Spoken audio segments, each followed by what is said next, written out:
La pratique du Jalaneti, est-ce bon pour tous? Eh bien non. Souvent connu par les yogis et pratiqué au quotidien par de nombreuses personnes, mais parfois à tort, ce rituel n'est pas forcément adapté à tout le monde. Qu'est-ce que le Jalaneti? En sanskrit, neti signifie nettoyage du nez, mais il s'agit d'un lavage très spécifique. De quoi avons-nous besoin? De ça. Le mien est en plastique parce qu'il est en voyage, mais je l'ai en porcelaine.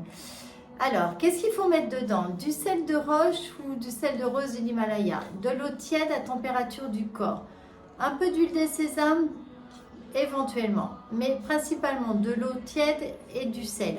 Comment faire? On mélange le sel de roche avec de l'eau tiède dans le pot Jalaneti. Puis en dessous du lavabo, on applique le neti pot dans une narine, on ouvre la bouche et en penchant la tête sur le côté, l'eau s'écoulera d'une narine et ensuite de l'autre. Puis on fait de même pour la seconde narine. Ensuite, on se mouche et on se sèche l'intérieur des narines. Pour finir, il faut toujours huiler la paroi interne des narines avec quelques gouttes d'huile de sésame pour réhydrater la muqueuse et les protéger de la sécheresse causée par l'eau et le sel. Pourquoi réaliser cette pratique? Il s'agit d'un lavement nasal utilisé souvent pour prévenir les rhumes, les maux de gorge, les sinusites, les allergies et bien d'autres maux associés au nez ou à la sphère de la tête, les yeux, la bouche, les oreilles, etc. Cette technique permet aussi de clarifier le mental, les sens et l'esprit. Et oui, alors tout cela semble facile et efficace. Pourquoi ce n'est pas adapté à tout le monde?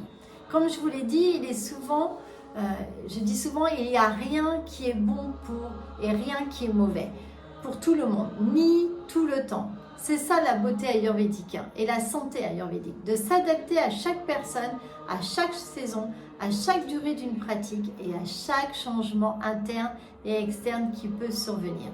L'eau salée, même si l'eau chaude est très asséchante, il aura donc une forte tendance à déséquilibrer le dosha vata.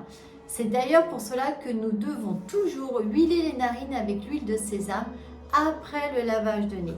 Si on ne procède pas ainsi, Vata, le dosha Vata risque d'être vite déséquilibré, même pour les personnes de constitution Pitta ou Kapha. Alors attention, cela ne veut pas dire cependant qu'une personne de type Vata ne peut jamais pratiquer le Jalaneti, pas du tout. Dans certains cas, le Jalaneti peut être bénéfique pour une personne de type Vata, mais cette pratique peut être faite sur une courte période et toujours être suivie de tapisser les narines avec de l'huile. C'est ce que nous faisons tous les jours pour déterminer notre état de santé. Donc si on a déjà de la sécheresse, on assèche nos muqueuses chaque jour un peu plus. Cela n'est sûrement pas bon pour vous. Alors, qu'en pensez-vous? Cette pratique est bonne pour vous? Le mieux, c'est d'essayer. Et surtout, si vous avez des maux de tête, au début, c'est difficile. Quand on le pratique, on a vraiment des forts maux de tête. Eh bien, une petite combine, vous chantonnez comme ça et vous allez voir, ça va déboucher un petit peu les oreilles et ça va mieux faciliter. Insistez un petit peu. Au début, c'est compliqué, ça ne sort pas. Et pensez bien à expectorer ce qui va sortir. C'est pas toujours très glamour, mais c'est efficace pour la santé. Voilà, vous en savez plus. Si vous voulez avoir d'autres renseignements sur le Jalaneti, eh ben, n'hésitez pas et posez-moi des questions et je vous dirai ce qu'il en est du Jalaneti. Donc, en premier, on se gratte la langue, on se brosse le corps, on boit aussi de l'eau chaude citronnée avec du gingembre et le Jalaneti. Voilà, vous avez les 4 principales activités à faire le matin pour votre routine, votre dinacharya.